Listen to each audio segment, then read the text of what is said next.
Bertemu kembali, lebih 2 juta warga Malaysia yang bekerja ketika ini tidak mempunyai pelan persaraan di bawah kumpulan wang simpanan pekerja. Ini dilihat memberikan kesan kepada pesara dan warga tua keperluan mereka selepas persaraan. Untuk membincangkan skim persaraan swasta dan kekuatan kewangan selepas persaraan, kita bersama Ketua Pegawai Eksekutif Manulife Asset Management Service Berhad, Edward Uy. Hello, Edward. Hello. So tell us a little bit more about this scheme. What is it all about? All right. If you look at last year, under the Capital Master Plan 2, announced by our PM, Prime Minister, this Security Commission issued the Voluntary Retirement Scheme called PRS. PRS stands for Private Retirement Scheme. The reason why the government decided to launch this retirement scheme is if you look at the World Bank under the multi-pillar for pension scheme, they are together about 5 pillars. Okay. Now, we Malaysian practically rely heavily on the called EPF, the mandatory pension scheme. That mandatory pension scheme resides under Pillar 2. Now, the PRS is voluntary pension scheme. We call it under Pillar 3 on the monthly framework of whole pension business. The reason why they have to complement the mandatory pension scheme called EPF, we do know that EPF alone is not enough for us to meet our retirement objective when we reach our retirement age, be it whether 55 or even government can set it to age 60. Yeah. So this product here, scheme, allows an individual to have cater to their needs, different needs, investment needs, so that they can complement against their retirement, which is under the mandatory EPF. And picking up from what you said just now, the government's actually going to increase the retirement age from 55 to 60. Now, this obviously does cause a lot of concern for a lot of people out there. Yeah. So, how does this scheme actually benefit them? All right. First, if you look at EPF alone, I think the data has shows that the amount of the saving in EPF at the age of 54 in the year 2011, the average saving for every contributor has about $149,000. Okay? Okay. Now, you have 1 more year to go for retirement. Right.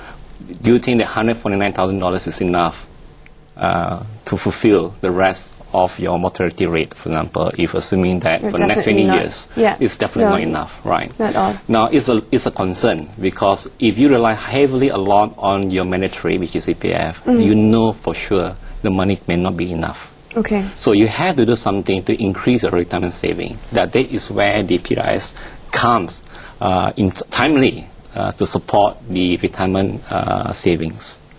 So the government understand that. All right. Because of that, either you introduce a voluntary retirement scheme, or you increase the retirement age from 55 to 60, so that people who doesn't have adequate saving at age 55, they can continue to work and can support their livelihood.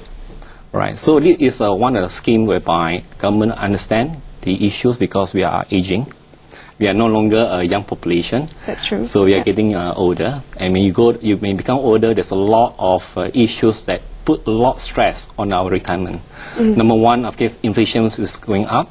Second, of course, you look at your healthcare. Again, the longer you live, you put a lot of pressure on your health. Exactly. Right? So, an average Malaysian must understand that you must have adequate retirement saving to support all these potential issues they can crop up after your retirement age. But how much should one actually put aside every month in that case? Okay, just look at your retirement numbers. Okay. Now, assuming I'm age 40 today, all right? And assuming I have a frugal living of 2,400 monthly expenses, just a very basic money expenses. If I can tell you, if you look at the money expenses, in every daily basis, I have a breakfast of $3. It's assuming you want to eat roti China every day, and you have a lunch of $5, and of course $8. Very basic Very living. basic. Okay. You would require about 2,400 monthly expenses. Right? Now, if you have 15 years down the road, at the age of 55, assuming you want to have early retirement at age 55, based on 5% inflation, you require about close to 5,000 monthly expenses. All right. Now, 5,000 monthly expenses, and you have close to $150,000 in your EPF account. Your money can only last you for 30 months. Yeah. So it makes sense for you to start looking at other alternatives to increase your retirement saving. And I think it's very timely, like PRS, it came on board so that people can decide what you want to do for the retirement.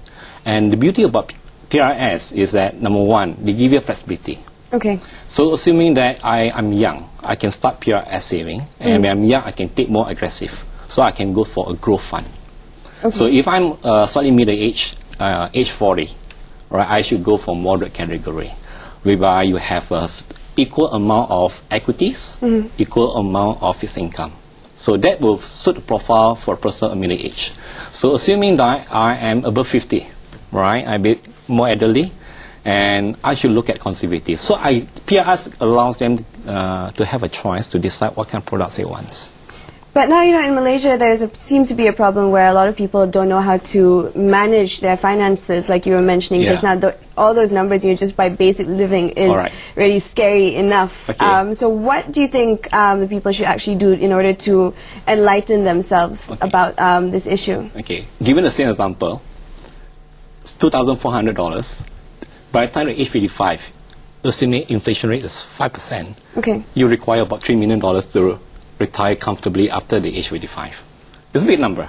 Yeah. Right. Assuming it's 3%, if assuming it's 3%, you require about, same scenario, you require about 1.7 million. The question you have to ask yourself, where do you have that money by the age of 55? So if you don't have, based on example like EPF, you have $150,000 left in an account, you have a lot more room to work, delivering from $150,000 saving to 1.7 million, based on 3% inflation rate. Right, you based on 5% inflation rate, you require $3 million. So you have to do something, right? So again, there's a lot of mechanisms out there to build your retirement fund. I'm not saying that PRS is the only vehicle for you to develop your retirement saving. But I think what people need to do is, like, in terms of saving, in terms of building your asset for your retirement, you have to be very disciplined. That's true. Okay. And this particular scheme, it's being basically developed by the government and also the private sector. That's right. But what is the private sector actually doing at the moment to raise more awareness on this issue? I think if you look at in public altogether, the regulators decided to launch this private retirement scheme, and the regulators is taking every measure to educate the public. That's number one. And the second part is, like, PRS provider like us, Manulife. We are very experienced pension business globally. And we understand that education plays an important role for a person to decide on your retirement saving. Now, private sector also must play a role to educate the employees that they should look at the retirement. It's not about work all the time. Private sectors will have to look at how they can manage the education on their employees about the retirement. So you have to have three-pronged area to support every individual's retirement scheme. So without that, then again, the success of a pension scheme will be a failure. But it has to come three-pronged areas to support this project. And everybody must realize that retirement is a reality, that if you don't look at it today, it's better to start early before it's too late. But if you were to look at other countries, for example, Australia, they seem to have a very good retirement scheme. Yes. So how should we actually emulate that? Okay, I can say based on our experience, Manulife is one of the leading pension provider. If you look at our Hong Kong, we are in this business for the past 76 years. Okay. We are ranked number 2. In US, 401k is voluntary, right? Where you are number 1. And even in Canada, under the small case, we are also number 1. And as well as the Indonesia, we are ranked number 2, being there for 17 years. Now, I think the most important aspect why people look at a pension scheme is about educating. Education takes the most important role to allow every individual to understand what is your retirement needs. If they understand your retirement needs, like you and me, if I can understand my retirement needs, let's say I need $3 million at age 55, I had to start doing something. All right. So the success is all about education. And on that note, thank you so much, Edward. Thank you so much. Dan itulah tadi Ketua Pegawai Eksekutif Manulife Asset Management Service Berhad, Edward Ooi. Dan berita itu tadi mengakhiri Bisnes Awani. Saya Syiin Chanin. Terima kasih.